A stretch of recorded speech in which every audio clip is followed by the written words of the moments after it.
good afternoon, everyone again. A warm welcome, panelists. Our panel today is on emergence of purposeful content.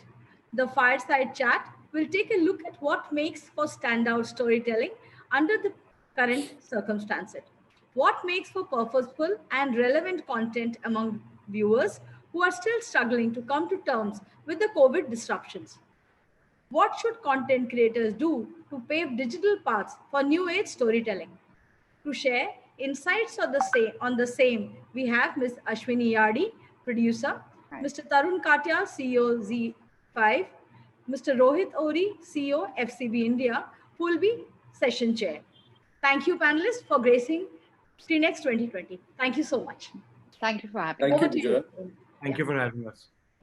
Hey, hi, Tarun. We didn't get to say hi because I suppose you were having some trouble logging in, right? No, I didn't have this specific link, but yeah.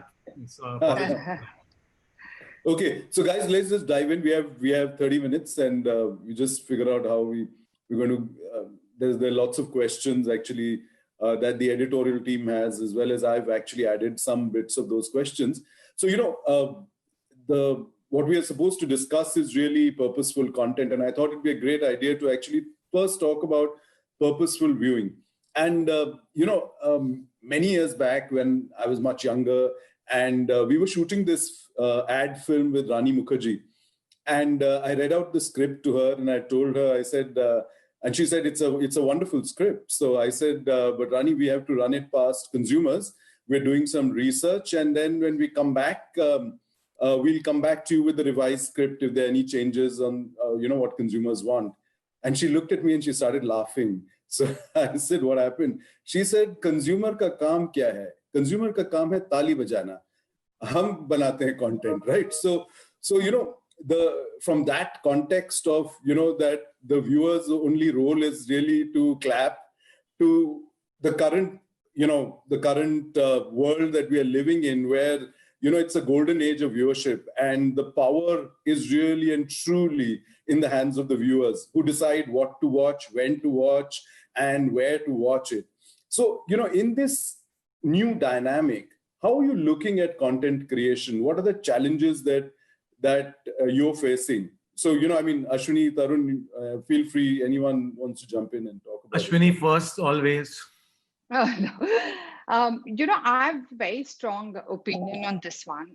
Especially, I feel the viewers are they say content's the king, but I feel the viewer is the king's father who decides whether he can be the king. So basically, for example, like you said about the commercial, and you all did research, and Rani felt it was not important. I had another point. I did research. I made a film called OMG, Oh My God.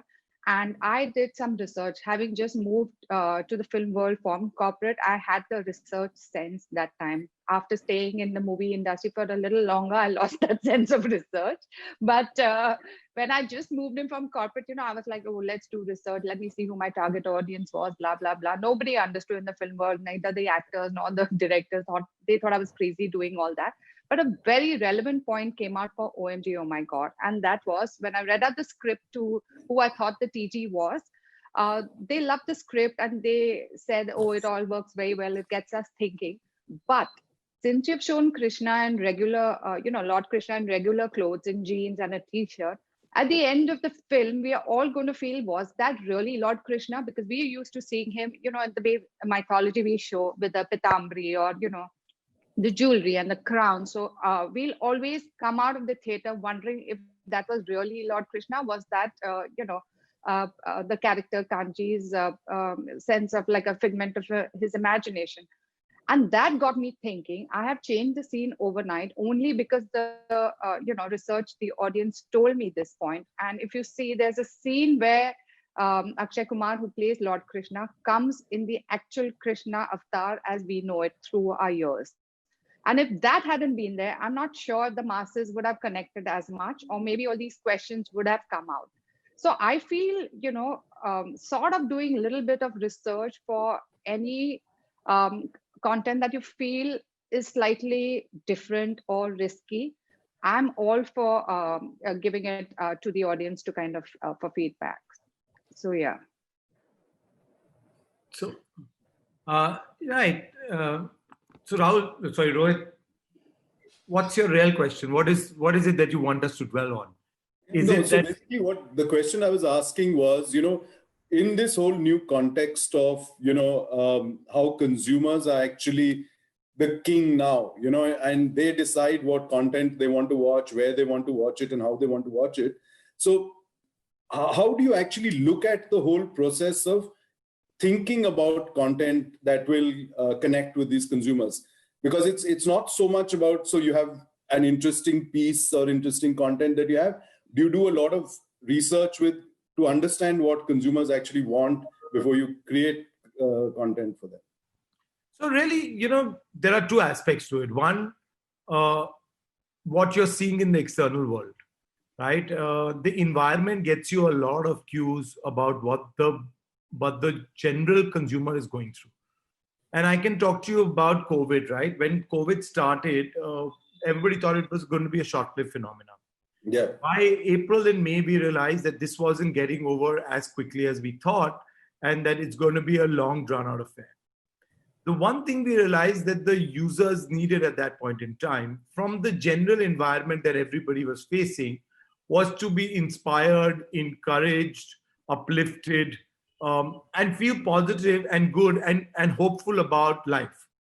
And that wasn't a consumer research that we did, but that was clear insights that we could get from all the environment that you were around. You see what news was going around. You knew how people were reacting. You knew how the migrants were going through so much pain. You knew how there were lots of job losses and generally an uncertainty about the future of the world and everybody, right from you as an individual to your family unit to the society at large.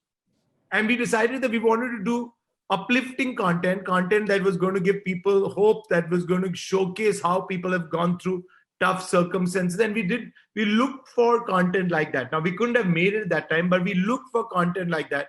And we acquired about 4 or 5 such films they were very small films, but had a very strong message. So it was Chintu Ka Birthday, Pariksha, there was Meer Aksam, there was Atkan Chatkan, and there were a couple of others. And I can tell you what they did for us. We have never seen the level of consumption. And that wasn't at the start of the pandemic. The start of the pandemic was that people didn't have internet option. They were watching it. This was in July, August, September, where people were starting to make some very definitive choices about the content and the platform and all that. But because the content resonated with the central theme of hope, of the central theme of upliftment, the central theme that you can overcome the problems that you're facing, it did wonderfully for us. Beyond that, obviously, we do the classic, we do neuro research, now we do ethnographic research.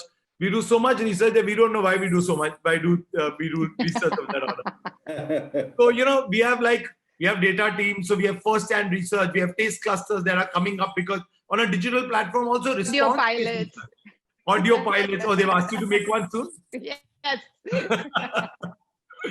I was looking for a good voice in this pandemic.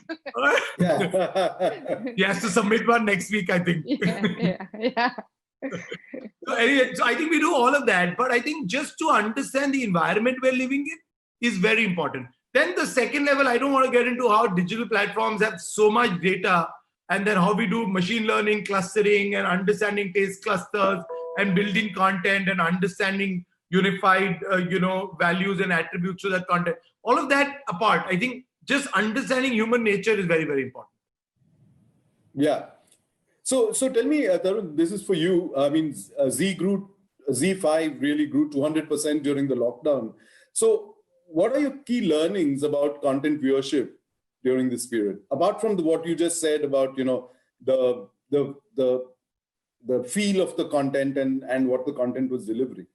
So I think, the mix of content has also considerably changed.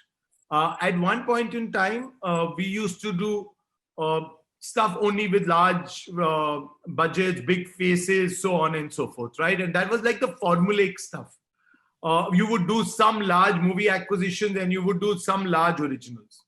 I think over the last 6 months, people have started to value content much more. I think just the lack of entertainment options, people have realized that they always don't need a great, big actor to be able to pull a show off, or a big, larger than life execution. You see examples of on our platform, we did a show called Lal Bazaar. And it was a very simple show, a cop show that was being done in Bengal. We had already made it. We got, we marketed it well. We got Ajay Devgan to actually become the brand ambassador for that show to just get it visibility. But it got so much completion rate, even without any big face. The biggest face was Sabyasachi, who's an old actor out of, the Bengal industry. But because people have started to value content, even if you look at Patal Lok on Amazon, right? It had no faces. It was a complete sleeper hit. So people have appreciating concept over cast. People have started even Panchayat, I feel. Panchayat was so lucky. Panchayat was a fantastic it reminded me of Malgudi days kind of a feel to it. Correct. So just storytelling over, big production values. We've done some very good, smart movies that were not really larger than life, but had a very strong sense of, purpose. And that worked very well. So I think the diversity of content, the choices that people are making is very different than it was about a year ago. Yeah, so, I tend to agree.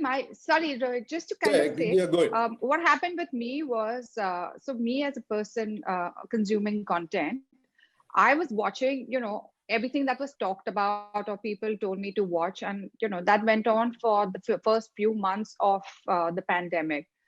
After which my mental state was so that I've started watching shows which I got embarrassed to even tell people. I was watching this Australian reality show called Yummy Mummies, which was so silly. And it was so silly that I couldn't even tell people I'm watching it.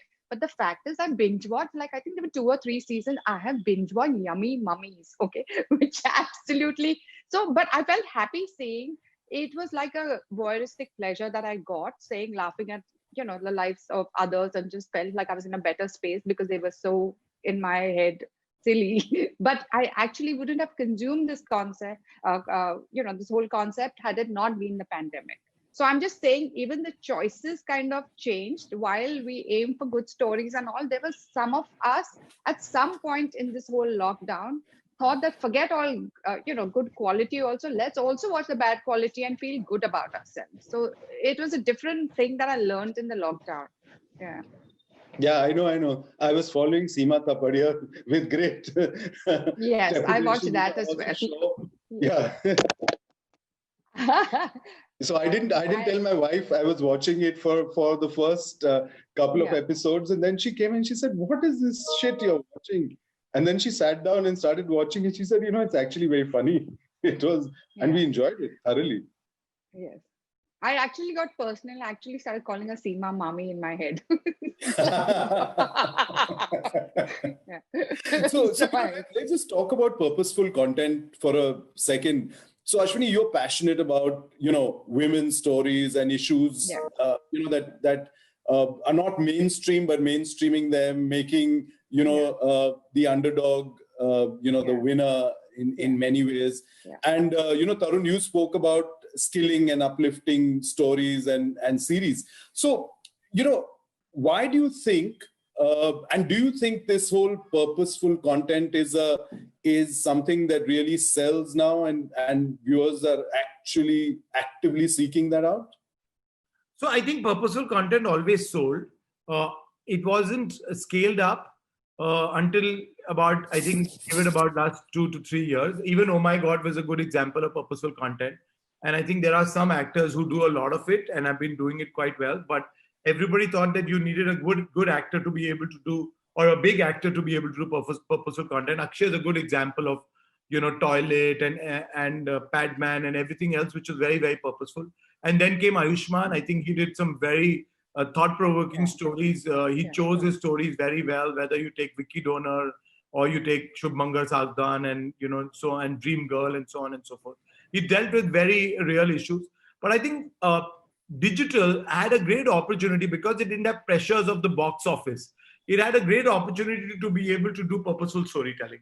And I think I can talk about ourselves, but I can also talk about some of the others in the business who've taken some very good steps about creating content like that. So the first show that we did, which was a large show by our standards, was a show called Rangbaz, right? And it was about, everybody said that it was a crime thriller show. It wasn't about that. It was a very simple show about how youth of the country get corrupted by politicians and get pushed into crime to be able to serve their own purpose, right? And that sense worked so well for us because we've now done 2 seasons, we're coming up with the third, that people can relate to what happens in our country and how generations and generations get corrupted because they really don't know what good for bad is.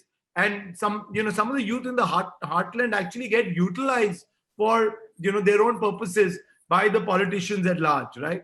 And that was the purpose of that story, and that's what resonated. It wasn't about a biopic about a big drug lord or a crime lord or so on and so forth. So we always try to find the purpose within the story rather than just the story itself. And we've done that over a period of time. We did another show called Kafir. We got a lot of backlash from a lot of people. It was a story of, it was actually a human story about a girl who comes from Pakistan, crosses the border by mistake, played by Dia Mirza, gets raped in a prison in India, and now has a daughter. The daughter is Indian and she's Pakistani. When she wants to go back to Pakistan, she can't take the daughter back with her, and she can't stay here because she's Pakistani.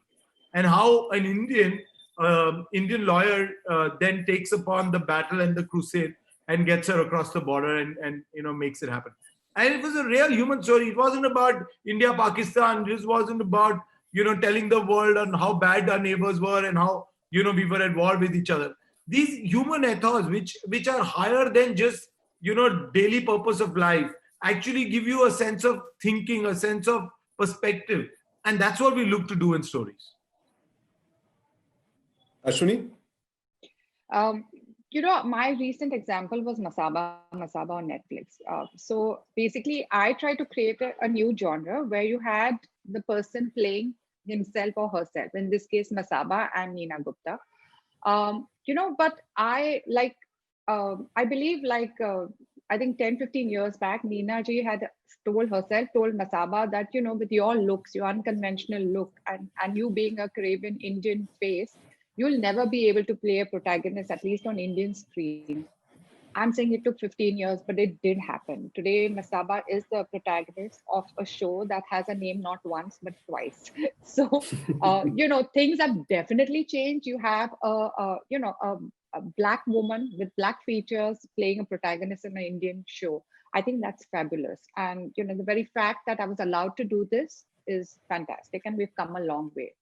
So I feel kept telling me for life कि मैंने मसाबा को बोल दिया वो actor नहीं बन सकती पता नहीं क्यों कोशिश करती रहती है. She kept saying no, and then she said, but it happened. So, and it only happened because of OTT platforms. I don't see that could have happened on cinemas or on like a daily soap or something, So I think OTT platforms give you that. I also saw one. I haven't seen the movie, but I believe there's a whole movie on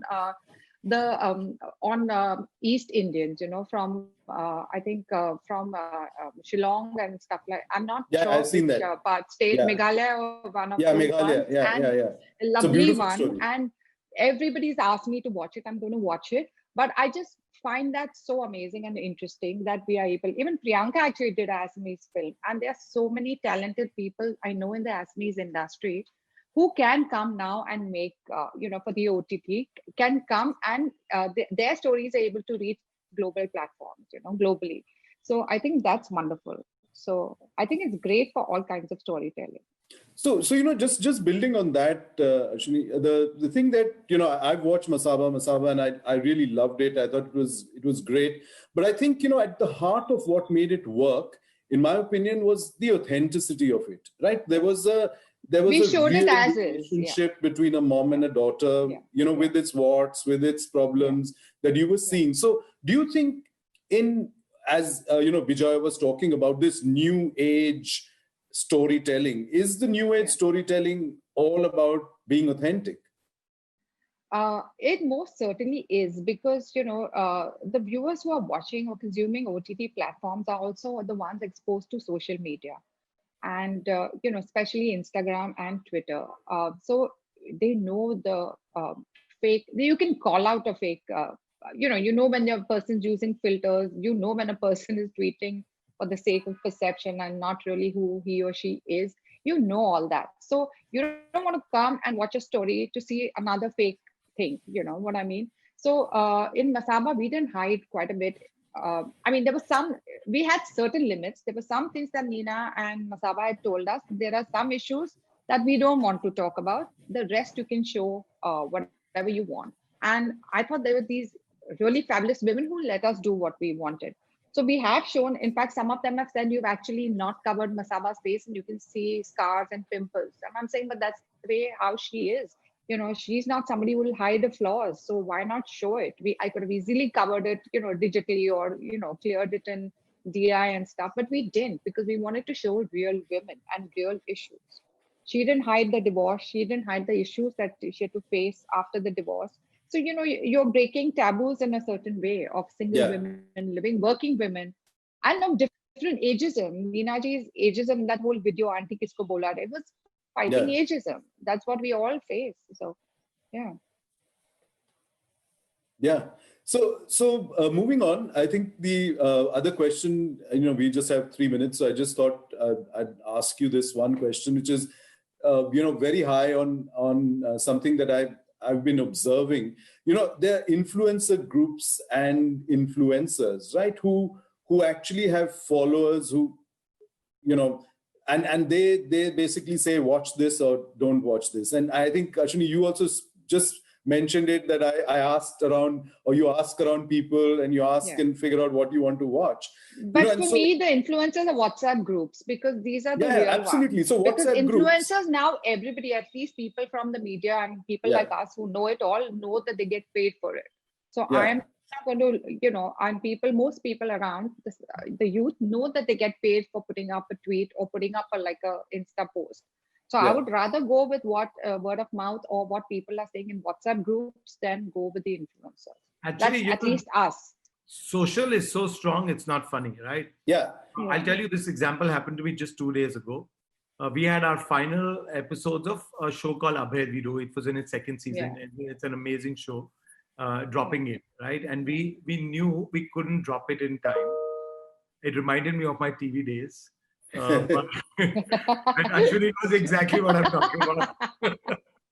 It felt like one of the Balaji shows not landing in time. Cathay Pacific flight, Correct, right? So, but because we had some COVID situations on the set towards the last few episodes and all that, and because of the COVID situation, we released the show in batches, right? We'd released the first 3, then the next 3, and the last 3. And my creative lead called my programming head, who then called me and said that show is not coming on the 29th. We've announced it a long while ago, but hone wala nahi hai. So I said, what are we going to do? So we said, okay, we're going to announce it that we're going to launch it only at 9 o'clock in the night. So all social went out saying the final finale drops in at 9 in the night. Now, episode 6 and 7 dropped in at 9 o'clock, but 8 was the bigger episode. The climax episode took longer. And by about 11 o'clock, the world was waiting and had already watched 6 and 7, started trolling me, started trolling the brand, started trolling everybody. So we also thought we were smart. So we got a social agency to be responding saying, Abhay is going to be pissed. He's giving you the climax in half an hour, in 1 hour. And then people thought that this was not going anywhere. So the trolls started to get worse. Right? And at 1 o'clock in the night, and then I called everybody. I said, listen, where is the episode? They said, it's still transcoding. I said, have you seen Instagram? Have you seen Twitter? We're not transcoding. This is now gotten out of hand. They said, but we don't have the episode. We can't. But that is the truth. If the show works and if people like it, you don't have to pay any influencer. This is genuine viewers, and so that's people wrote. We really should. Yeah. Correct. And people wrote saying we have to go to work tomorrow morning. Do you understand? So fine. You have to give us the episode now. But Tarun, just to add to that, how do you manage and navigate this? This constant, and there is an instant evaluation, right? So you drop a series and within a few minutes, somebody will say it's crap. Now, that person may think it's crap, but and lots of his, and I'm not talking about influencers, I'm talking about in WhatsApp groups or in Facebook groups, people are saying, oh, this is not nice. I didn't like it. I just watched a few minutes, and then, the good thing is, Rohit, that people are also getting mature, right? I may tell Ashwini that I didn't like it, but she will definitely have her own view because she would have watched it. It isn't as it used to be, because I think the digital audiences over a period of time have a mind of their own and don't get swayed like that. I watch a lot of shows that my wife doesn't like, right? And Ashwini was my wife too. So she can know that our tastes are very, very different, right? And so it's okay. You don't have to like something that somebody else likes. And that is the whole thing about diversity and taste clusters, and giving the empowerment to the users to make their own call, right? And we work with 69 such taste clusters, which are very, very rigid. That people who like X kind of shows don't like the Y kind of shows. Don't even cross over at all. And that is the reality of OTT. That's the reality of video on demand. Yeah, sounds good. So on a aside, Tarun, maybe we could talk about how we could look at using this data. It sounds really interesting for brands, right? So so we've actually launched a self-serve platform, which we will now evangelize across the market, where we are allowing you to choose your users basis these taste clusters. Oh, fantastic! Yeah, great, super. So I think we are out of time. Bijoy, are you going to come back in? Hi, sir. It will be me. Hi, Varun. Hi, Varun. Hi, Varun. Right. So I'd just like to give thanks to our speakers for this session. And it was really wonderful to know that purposeful content is going to be the norm on digital platforms going forward. And I'd like to share my appreciation with the speakers who are investing in creating such timeless pieces of content for all of us to enjoy. Thank you. Thank you. Thank you.